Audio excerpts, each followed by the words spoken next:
Welcome to the Scare House, a place where the darkness does not shout, it whispers, where the stories you hear will follow you long after you finish listening. I'm glad you are here.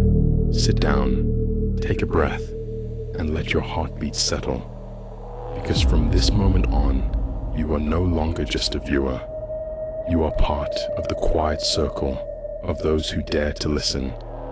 Every tale I tell is meant for nights like this, when the world feels still, when the shadows feel a little too close, and when something deep inside you is ready to be afraid. So welcome. Stay as long as you like. Just remember one thing. Once you enter these stories, the stories enter you too.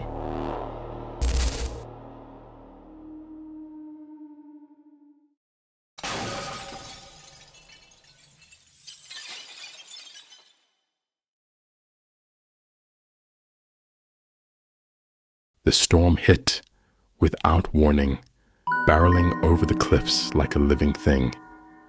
Rain lashed against the jagged rocks below the lighthouse, and the ocean boiled black with fury. Noah Bennett gripped the cold iron railing of the spiral staircase, knuckles white, eyes fixed on the churning waves.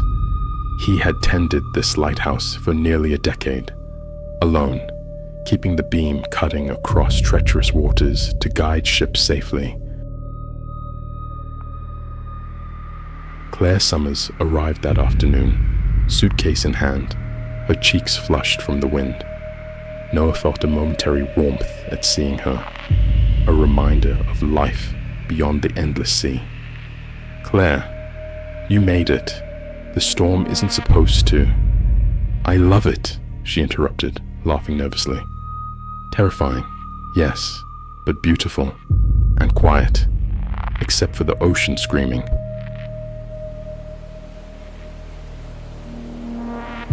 Noah smiled, but unease gripped him. Dylan Price, Claire's ex, was staying in a cabin half a mile down the cliffs. Supposedly, he was giving them space, but Noah could feel his presence, like a shadow moving just beyond the rocks. Every gust of wind seemed to whisper his name. Mara Fields, the young lighthouse intern, hovered near the lantern room, adjusting gauges and peering at the dials. "Storms stronger than predicted," she said softly. "We should stay together tonight, just in case." Noah nodded. "We'll be fine. The lighthouse is built for storms like this. The safest place is inside." By evening, the storm had escalated. Rain pounded the windows like needles, and wind tore across the cliffs, rattling the shutters. The lighthouse groaned with each gust, creaking and stretching. Inside, the group gathered near the fireplace. Claire wrapped herself in a blanket, sipping tea, her fingers brushing Noah's. Mara sat a few feet away, fidgeting with a flashlight, eyes flicking nervously toward the windows. The tension in the room was palpable. Hours passed. The lights flickered. Then, without warning, the power went out completely. Darkness swallowed the interior. Only the glow from the fireplace and a weak emergency lamp illuminated their faces. Noah muttered, "Storm must have knocked the generator offline. I'll check it." He ascended the spiral staircase, water dripping from a cracked window, railing slick beneath his hands. At the lantern room door, he froze. It was slightly ajar. He had locked it himself. A cold draft carried the smell of salt, and something metallic, something else entirely. Inside, the lantern lens had shifted slightly. "I didn't touch this," he muttered. Below, Claire's voice called softly, trembling. "Noah, did you hear that? Someone's whispering."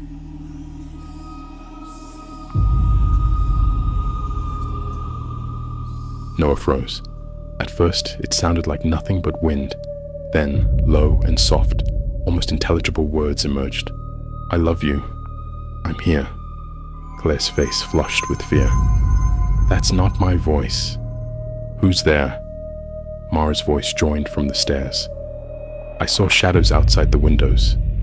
2 figures pacing the cliffs. They weren't moving like normal people." Noah's stomach tightened. Dylan, or something else. Fear and jealousy twisted into a knot inside him. The first night descended into chaos. Doors slammed shut without wind. Items vanished, only to reappear elsewhere. Claire's scarf draped across the spiral staircase. Noah's keys perched on the edge of the lantern lens. A lamp knocked over, only to stand upright moments later. Claire screamed as shadows flickered along the walls, tall and grotesque, bending unnaturally in the firelight. She swore she saw figures outside, peering in. Noah tried to calm her. "Shadows. The storm is playing tricks." But Mara shook her head. "No. Shadows don't move like that. Something's inside, observing us." Jealousy intensified the tension. Every glance at Dylan's cabin fueled suspicion. Every whispered comment, every small movement seemed manipulated, feeding doubt and insecurity. By midnight, the spiral staircase began to flood from the storm's intrusion. Noah slipped, barely grabbing the railing. The wind shrieked through the cracks, rattling windows. Claire grabbed Mara's hand. "We have to leave. Someone or something is here." Noah shook his head. "We stay together. The lighthouse is our shelter. Separating is worse." The whispers grew louder, echoing intimate truths and half-lies. "He loves you, but not as much as he fears you'll leave. Watch him. He's weak." Claire's grip on Noah tightened. "It's feeding on us. The storm, Dylan. Or something else." A sudden gust shattered a window. The lighthouse bell, previously fixed, swung violently, striking stone with a deafening clang. Shadows danced along the fog, outside the lantern windows, tall and indistinct, pacing and watching. Dylan arrived at last, drenched, pounding on the doors. Claire's relief was fleeting. "Dylan? Why?" "I came to make sure you're safe," Dylan said, eyes flashing with jealousy. Noah stepped forward, fists clenched. "Step back. This isn't safe." The whispers intensified, mocking every word, twisting fear and desire. Noah realized the danger wasn't only Dylan, it was something exploiting their emotions, amplifying jealousy, and manipulating their perception. Chaos erupted. The foghorn blared. Water surged down the flooded staircase. Objects flew across the room. Shadows flickered along walls and corners, glimpsed only in flashes. Dylan stumbled, shouting at nothing. Claire screamed, urging him to move carefully. Mara tried to grab a lantern, but the light flickered, revealing impossibly tall figures crouched in corners, watching them. Noah yelled above the storm, "Stay together!" But the lighthouse had become a trap.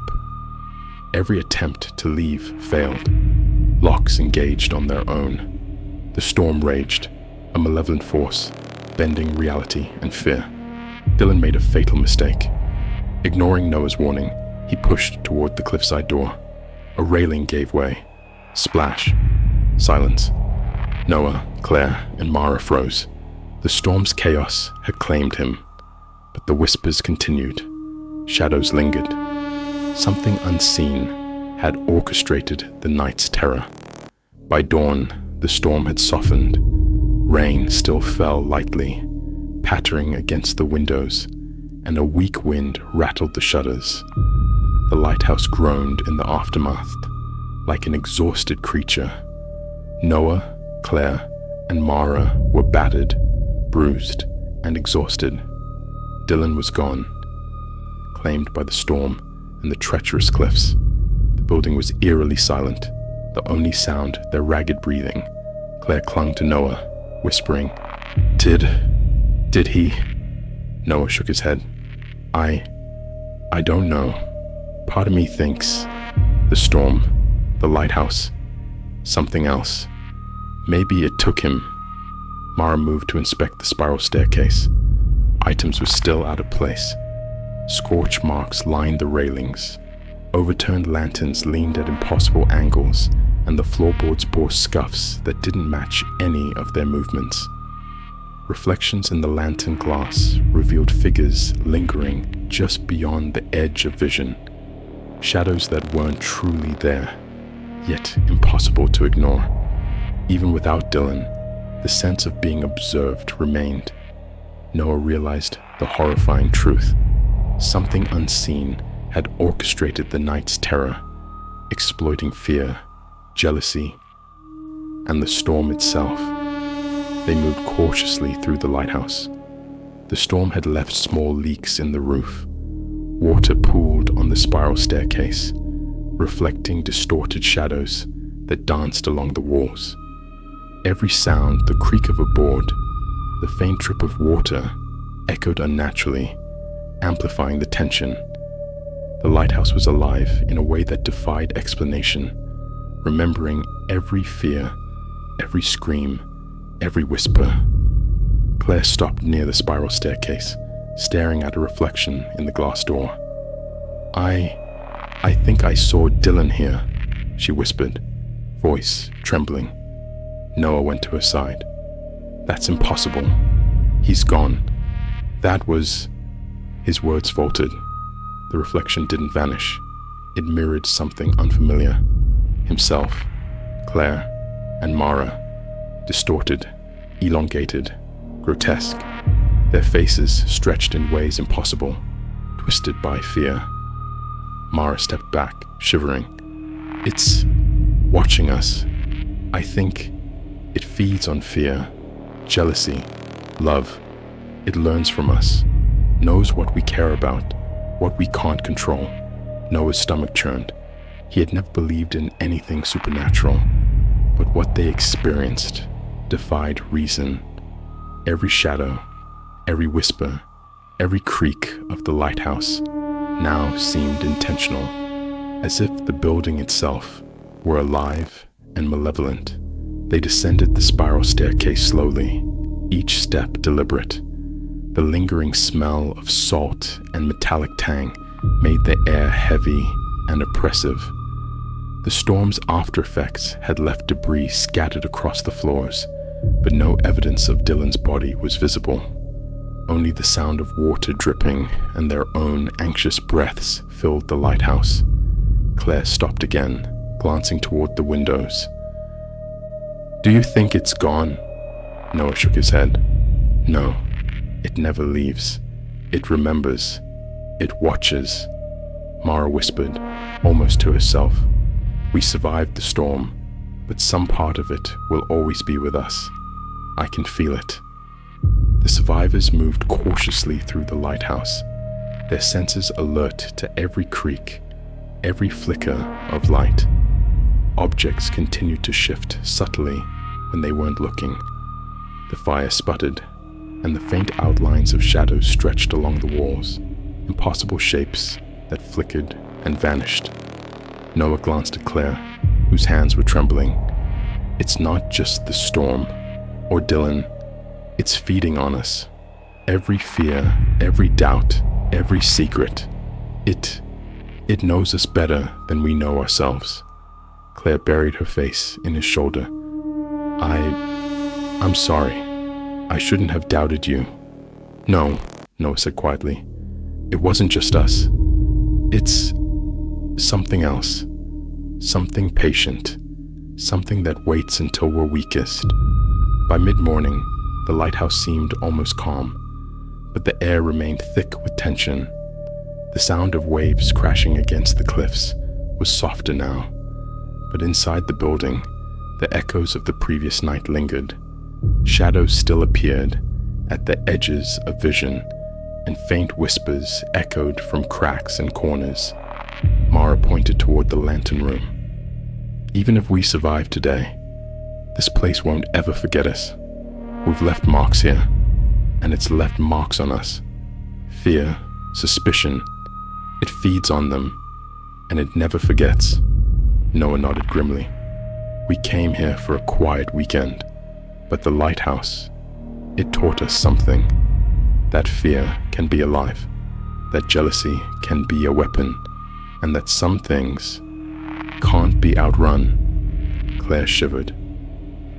Do you think... Dylan? No, Noah said firmly. He's gone. But what happened to him, the way it used him, it's a warning. The lighthouse doesn't just protect ships. It watches, it chooses, and it remembers. A sudden creak from above made all three freeze. The staircase swayed slightly, though no wind had reached this height. A door swung open on its own, and a shadow stretched along the wall, tall, thin, unnervingly human-like, then vanished when they tried to focus on it.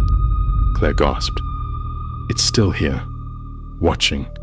Noah's jaw tightened. Yes, it always is. Mara's voice was a whisper. We survived, but it isn't finished with us.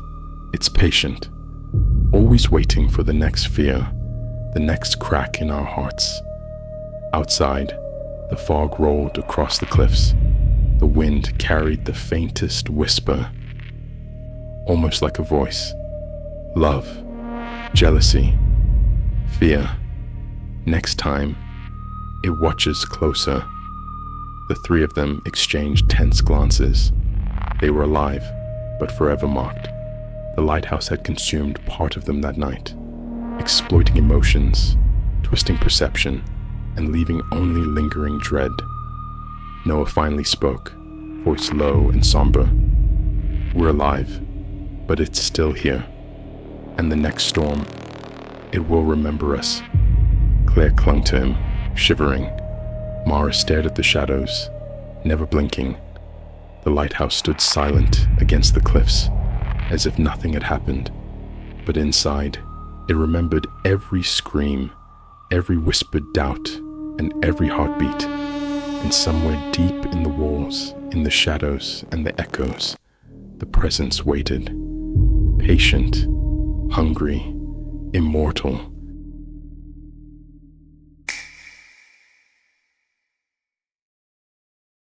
The cabin sat like a glass box on the edge of the lake, reflecting the black water and the pale moonlight.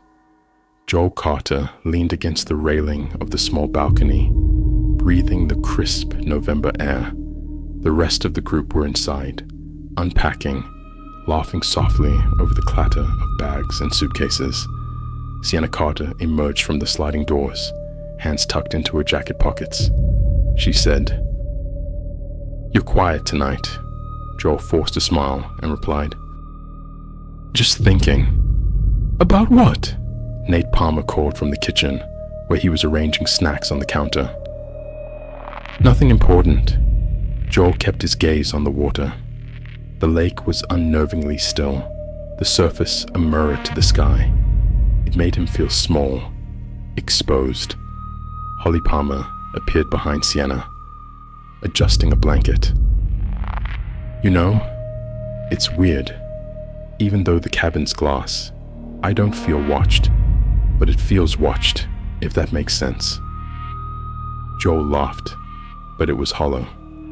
They spent the evening eating takeout, joking about past college pranks, and unpacking their weekend supplies.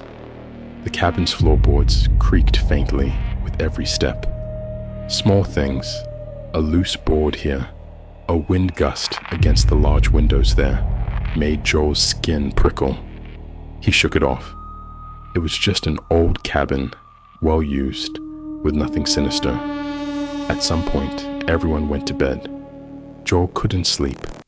His mind wandered, restless, and he found himself scrolling through his phone. That's when he noticed something new. A video file, time-stamped 2:04 a.m. He frowned. He didn't remember recording anything. With a hesitant tap, he pressed play. The screen revealed the cabin's interior, dimly lit by moonlight, spilling through the massive windows.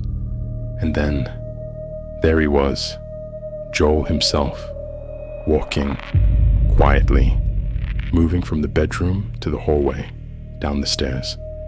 He paused outside Sienna's door, bent low, whispering something he could not hear. He froze. That wasn't possible. He hadn't gotten out of bed. He had slept the entire night. The video continued. Joel's figure moved down the hallway, stopping by Nate's room. He leaned over the bed, watching, as though inspecting the sleeper. Then he drifted toward Holly's room. There was a pause. A soft exhale. Before he returned to his own bedroom. The strangest thing, at certain angles, shadows moved behind him that didn't belong to him. Small figures, fleeting, glimpsed only in the glitches between frames. Joel's hand shook. This isn't real, he muttered aloud. But the video clearly showed him, clear as day. The next morning, he didn't mention the video at breakfast. Everyone was tired but cheerful, joking about the lake and plans for a hike. Joel tried to push the memory aside, but when Holly left the cabin to get more firewood, she swore she heard someone whisper her name, soft, from just behind her. She thought it was the wind until she remembered she was alone on the deck. Joel watched her, unsettled. Later that day, after lunch, he sat down again with his phone. Another video had appeared. Timestamp. 3:15 a.m. This one made him freeze. The figure moving through the cabin was Sienna, not him. Sienna, wandering the hallway in silence, entering rooms, standing over Nate's sleeping form. She paused at the balcony, staring outward, before moving back inside. Joel's heart pounded. No, she didn't. He looked around the cabin. Sienna was in the living room, folding blankets. Nate was napping on the sofa. Holly had gone to the kitchen. It's impossible, Joel whispered. He replayed the video, frame by frame. Every movement mirrored what he had just watched. Deliberate, careful, yet unnatural. The reflection in the glass doors sometimes showed figures in positions Sienna hadn't moved in yet, as if two versions of her existed. Joel called the others over. You need to see this. Sienna leaned over his shoulder, brows furrowed. What is it? Joel hit play. The hallway stretched across the screen, dark, quiet, moonlight slicing through the glass walls. Sienna moved from room to room, but it was her, doing things she hadn't done, moving objects, opening drawers, standing over the others while they slept. Holly's face drained of color. That's me, she pointed. That's me in the hall. But I didn't move. Nate shook his head. This has to be some kind of joke, right? A deep fake or something? Joel, you didn't. Joel's phone buzzed. Another file. Timestamp 3:46 a.m. This one contained them all, each moving silently in the cabin, walking past each other, whispering into empty rooms. Nothing they said could be heard, but their motions were deliberate, mechanical even. Joel swallowed. We didn't do this. None of us left our rooms. Then... What the hell is it? Sienna asked, voice trembling. They watched the footage again. Floorboards creaked in the video at the exact moments the cabin's boards had creaked the night before. Lights flickered in the footage, just as they had in reality. It was as though the cabin had recorded them, and something else, something unseen. Holly shivered. I heard someone whisper my name last night. I thought I was dreaming. Joel's stomach dropped.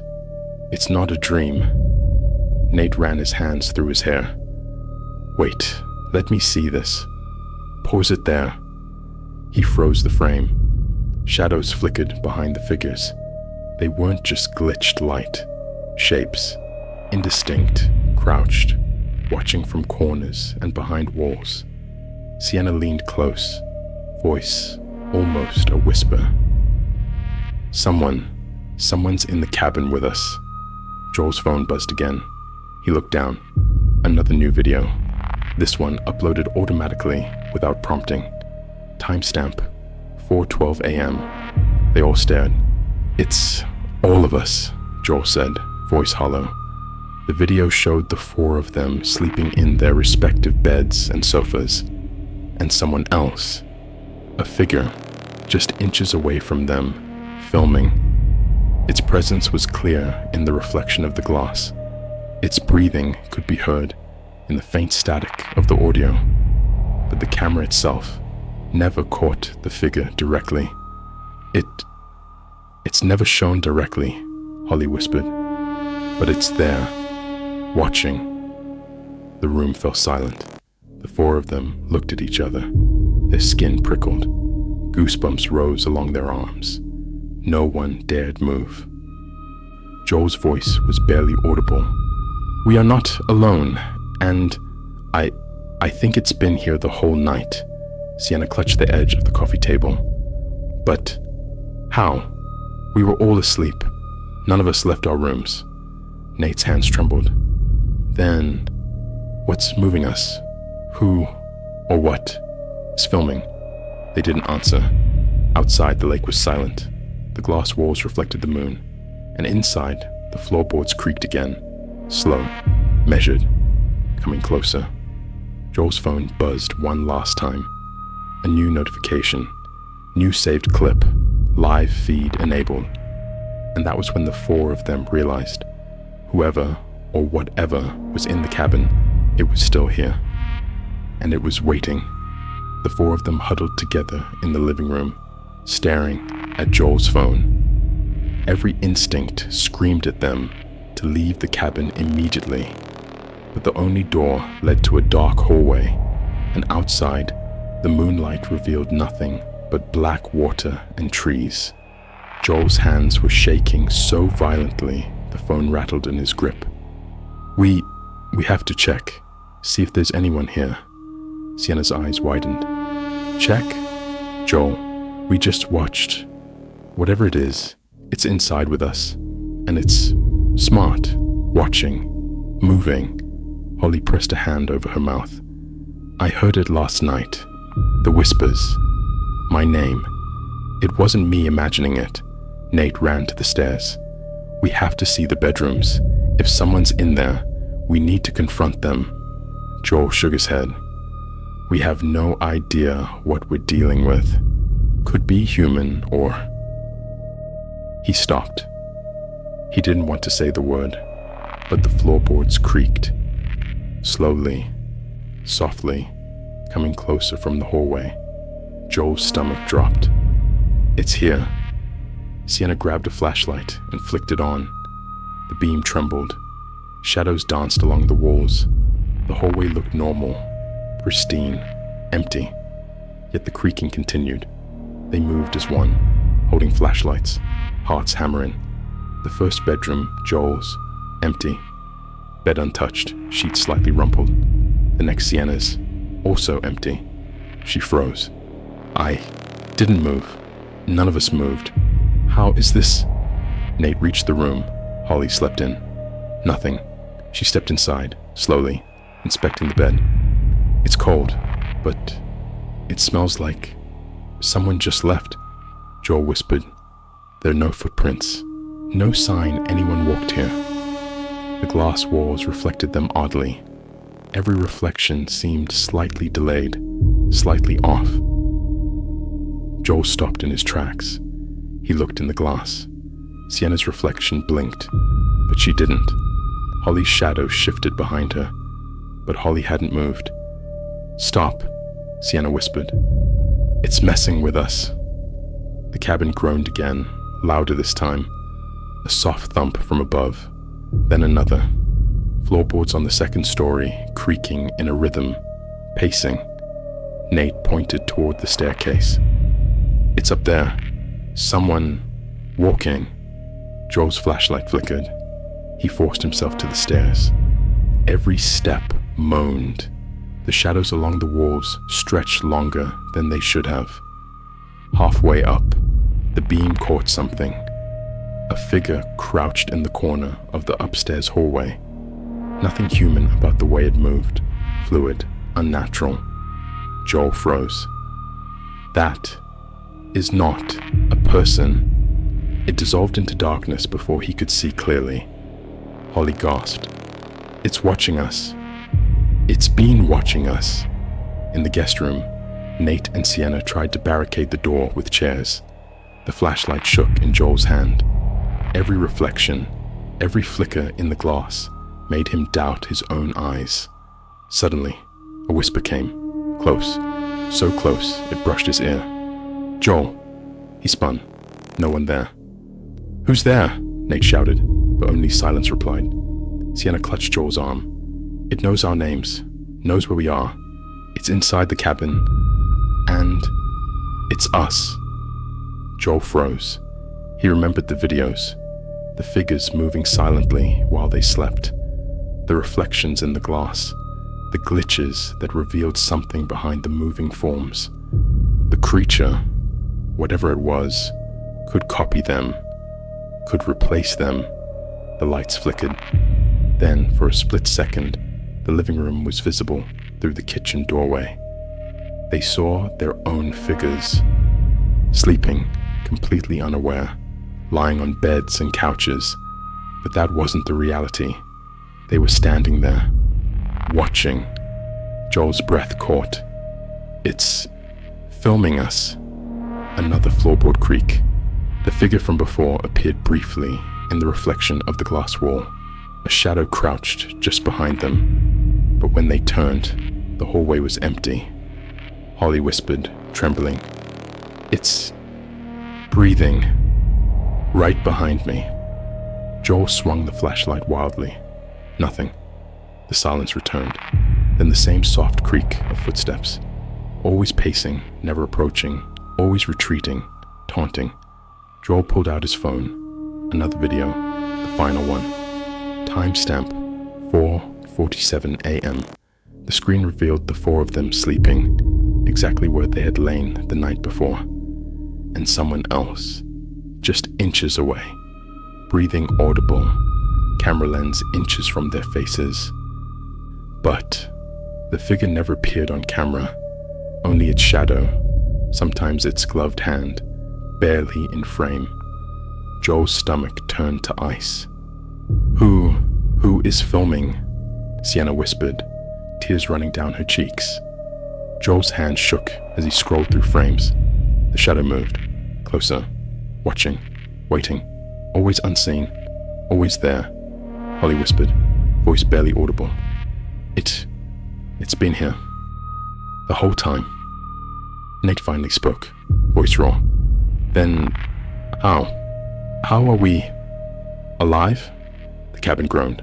The floorboards creaked one last time, slowly, deliberately. The glass walls reflected shadows that didn't belong to any of them. Reflections shifted independently. Joel swallowed hard.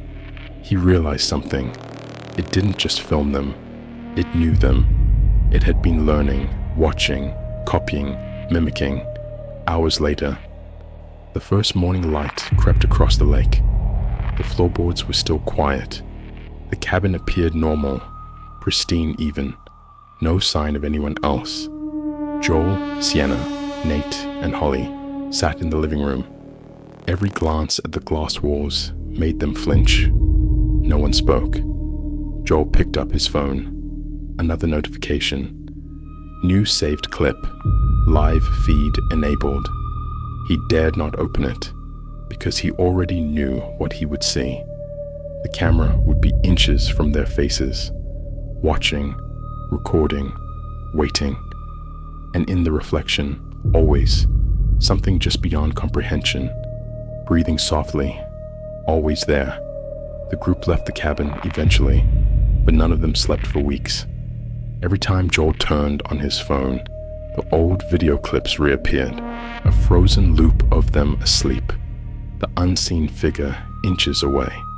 No one has seen it directly. No one knows who or what it is.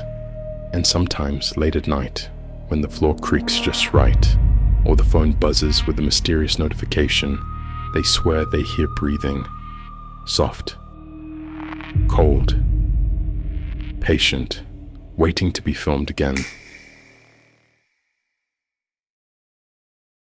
The bus rumbled along the wet asphalt, headlights slicing through the dense fog that had crept across the highway like a living thing. Liam Carter leaned back in his seat, earbuds in, pretending he wasn't aware of the uneasy silence that had settled over the group. Beside him, Ava James flipped through her notebook, pen tapping nervously against the page. "You guys, does it feel like we've been driving forever? That fog, it doesn't seem normal." Noah Green shivered, hugging his hoodie closer. "I can barely see the road, and I think I just saw something move outside." Zoe Patel rolled her eyes. "Relax, Noah. It's fog. That's all. Nothing's out there."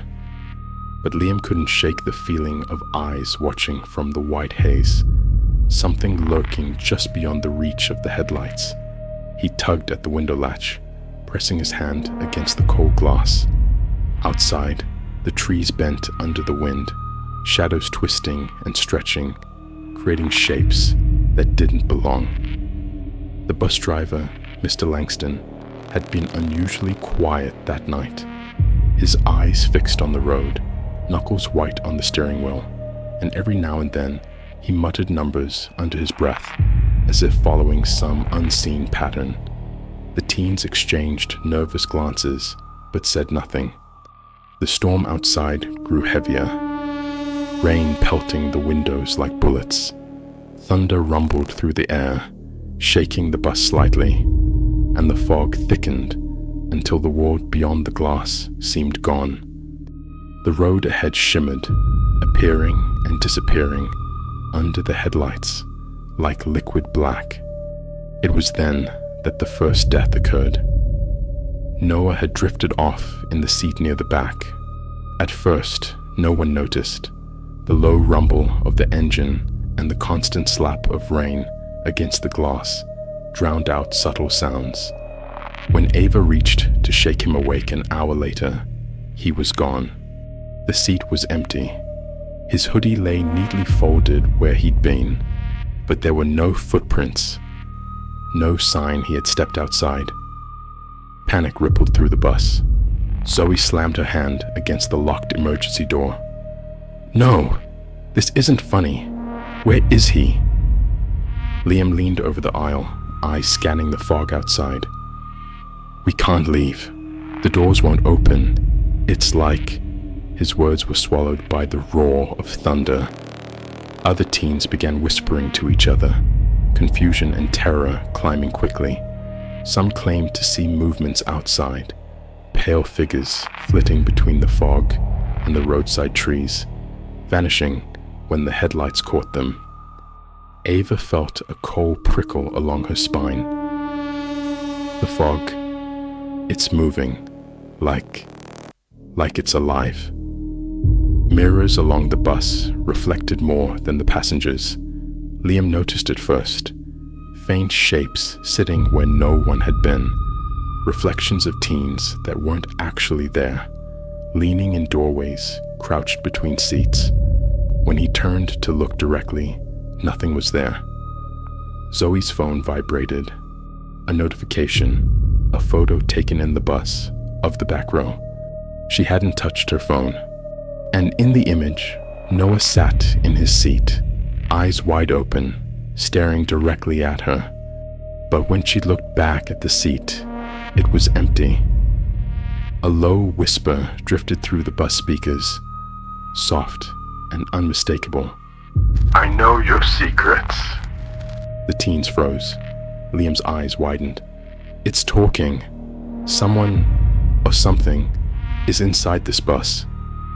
Ava's face paled. "No, it can't be. We'd have heard." Then the whispers multiplied, overlapping, echoing inside the metal shell. Their names, confessions, fears none of the others had ever spoken aloud. Zoe grabbed the speaker box. It was cold. No wiring, no obvious way for sound to come out. The whispers continued. As the night stretched on, the fog thickened into a near-solid wall outside. The bus veered slightly, yet the road seemed endless. Miles passed that didn't exist. Teen after teen began disappearing. First, subtle, a bag left in the aisle without an owner, shoes neatly arranged in seats, hoodies folded on empty laps. Then sudden vanishings, screams muffled, bodies gone when they turned. Liam and Ava clutched each other. Zoe's hands trembled, gripping the seat in front of her. "We're dying," she whispered. It was impossible. No human could be doing this. And yet, one by one, the teens vanished.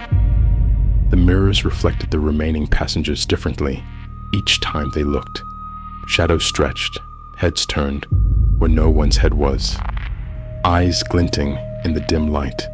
Liam saw his own reflection lean forward, staring at him while he leaned back in terror. Hours passed. The bus continued its impossible journey through the storm and fog.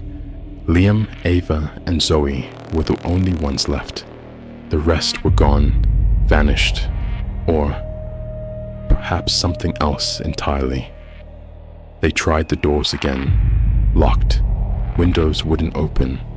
The bus seemed sealed, an autonomous machine guiding them through an unreal landscape. Every turn, every bump in the road felt deliberate. The storm outside shifted. Lightning illuminated a distant town. Relief surged briefly, maybe salvation. But when the bus rolled into the town, the streets were completely empty. Buildings stood intact but silent. Doors closed. No lights. No movement. Then they noticed the bus behind them, parked in the town square, and in the windows, the missing teens. Every friend they had lost sat perfectly still, upright, staring straight ahead, alive but lifeless. Their eyes were blank, reflecting only the dim streetlights. No one moved. No one spoke. Their reflections in the bus mirrors matched the outside, but with subtle differences. Heads slightly tilted, hands in impossible positions, faint smiles that didn't exist on the living.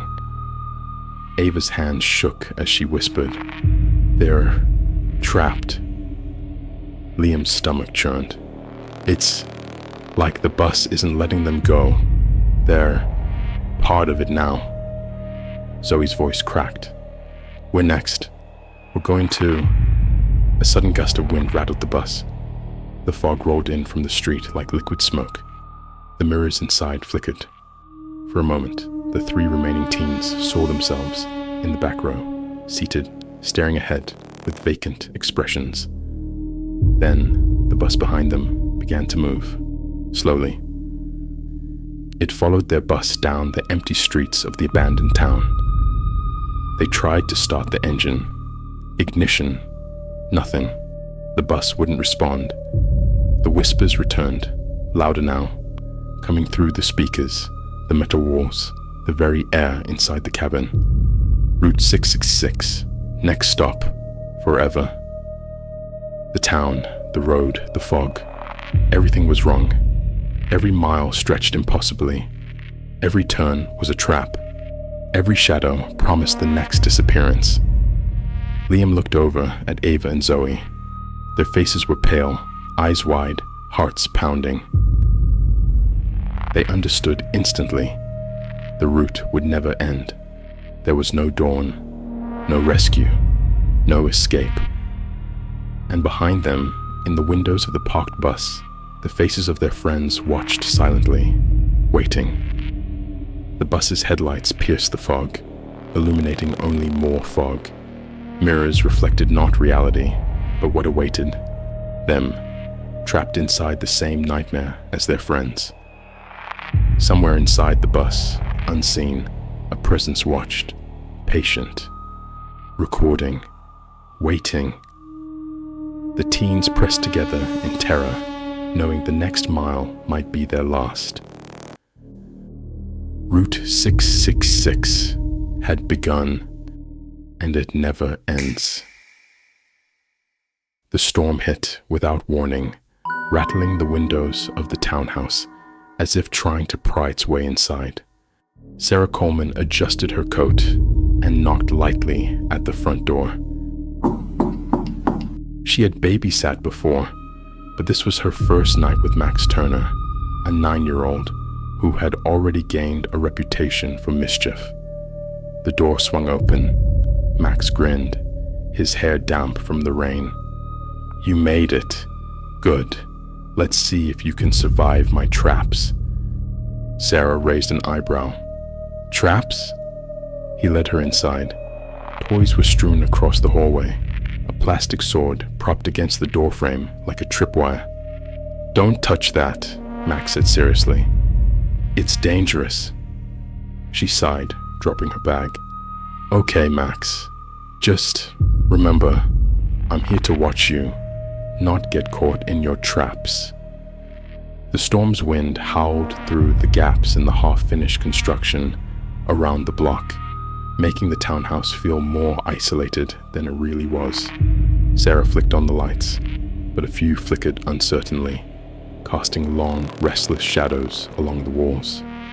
Max darted from room to room, giggling at his own clever tricks. He hid behind doors, under tables, and inside closets, challenging Sarah to find him. At first, it was amusing, but as night fell, she began to feel the first hints of unease. Something about the house felt wrong. Too quiet in some rooms, too still in others. By 11 p.m., the storm was relentless. Thunder shook the walls, and lightning lit the sky in stark white flashes. Max had finally settled in the living room with a comic book, but Sarah remained uneasy. She double-checked the locks on all doors and windows, her instincts whispering that tonight wouldn't be normal. Her fears were confirmed when the front door suddenly creaked open, just a crack. Without warning, a man slipped inside, tall, broad-shouldered, a hood covering his face. Sarah's heart jumped. "Hey, what are you doing?" The intruder froze. "Just looking," he said in a low voice, scanning the room. Max, from behind the couch, peeked at the figure. "He's trying to steal stuff." Sarah grabbed a chair. "Max, stay behind me. Don't move." The thief moved cautiously, his eyes scanning for valuables. But before he could approach, the temperature in the room plummeted. A cold, unnatural wind blew from nowhere, extinguishing the flickering lights. Shadows stretched unnaturally across the walls. Then she saw it. A figure in the corner, a woman, completely black as midnight, with grotesque feet pointing in opposite directions. She leaned unnaturally, head tilted, watching. Her eyes were voids, sucking in light. A cruel smile stretched across her face. Sarah froze. The thief's attention snapped to her. "Did you see?" The ghost moved instantly, faster than thought, gliding across the floor toward the intruder. He screamed as she lunged. The sound was hollow, echoing unnaturally, like a voice that wasn't entirely human. Max yelped from the couch. That's not real." But it was. The thief tried to run, but the ghost's presence warped the hallway. He stumbled in place, the floor stretching unnaturally, trapping him. Sarah grabbed Max. "Come on, we need to hide." Max, excited despite his fear, pulled her toward the kitchen. "Follow my plan." "Plan?" Sarah whispered, trying to keep her voice down. Max led her to the pantry, revealing a secret crawl space he had built for emergencies. He ducked inside, pulling Sarah after him. From their hidden vantage, they watched the ghost torment the thief. She toyed with him, raising his own fears against him. Hallucinations of darkness, distorted faces, whispers of his worst memories. Every movement he made seemed delayed, trapped in a cruel game. Max giggled quietly. She hates being tricked. Sarah shook her head. Max, we are not playing. She'll see us next if we don't stay quiet. But the boy's mischief became a tool for survival. He tossed a few toys out the crawl space opening, and the ghost paused, turning to investigate. Its head twisted impossibly as it floated over the toys, its movements unnatural and cruel. Sarah realized they couldn't hide forever. They needed light. She grabbed a pack of candles from the kitchen drawer, lighting them carefully. The warm glow pushed the darkness back slightly. The ghost recoiled, hissing softly. "We can use light," Sarah whispered to Max, "but we need to distract her while we escape." Max nodded eagerly. "I have an idea." He darted out, tossing more toys and making noise down the hall. The ghost shrieked, turning to follow. The thief, trying to escape as well, ran straight into the spectral figure. A scream echoed. Sarah winced. The thief's last moments were cruel and fast. The ghost toyed with him, then ended him with a sudden, inhuman movement. Sarah grabbed Max's hand. "Now! Run!" They moved carefully, candles held high, staying just out of reach. Every corridor seemed longer than the last, every shadow twisted into forms they couldn't trust. But the warmth of the candles protected them, the ghost recoiling when light touched her black form. By midnight's end, Sarah and Max were exhausted, hiding in the attic. They could hear the ghost moving below, its laughter a cruel echoing sound that promised more horrors if they faltered. Max peeked over the edge. "She can't come up here, right?" Sarah shook her head. "Not if we stay in the light. But we can't rest for long. We need a plan to get out." Outside, the storm continued to lash the city. But for Sarah and Max, the true storm was inside the townhouse. A malevolent force, cruel and relentless, with the power to warp reality, twist perception, and kill without hesitation. They didn't know if they'd survive the night. But for the first time, Sarah realized Max's mischief wasn't just trouble. It might be the key to staying alive. The attic was silent, except for the rain hammering against the roof. Sarah held Max close, her hands trembling as she clutched the half-melted candles. The dim light flickered across the beams, casting shadows that seemed to move independently. Every creak of the townhouse made her jump. Max whispered, "She's down there. I can hear her." Sarah nodded grimly. "We can't stay here forever. We need a plan to get out without her noticing." The ghost's laughter drifted up from below, high-pitched, cruel, and impossibly hollow. It was a sound that made the skin crawl, echoing with each thunderclap outside. The air grew colder, and the attic door rattled as though an invisible hand tested it. "We have to use fire," Sarah said. "She hates it. The candles aren't enough. We need something bigger to distract her while we escape." Max's eyes lit up. "I've got matches, and the fireplace downstairs still works." Sarah exhaled slowly. "All right, but we move carefully. One wrong step and she'll..." A shriek interrupted her. Cutting through the rain, the ghost had discovered the attic floorboards, leaning impossibly over the edge. Its black form twisted unnaturally, feet facing forward and backward as it tried to descend. Sarah and Max froze, holding their breath. Max whispered, "I can distract her. I know how." Sarah's stomach sank. "Max, this is serious. Don't." But it was too late. The boy darted towards the stairwell, tossing small toys and making noise. The ghost lunged, a blur of black movement, hissing and screeching. Sarah grabbed him just as it passed, narrowly avoiding its clawed hands. "Good job," she whispered, breathless. "Now, we run."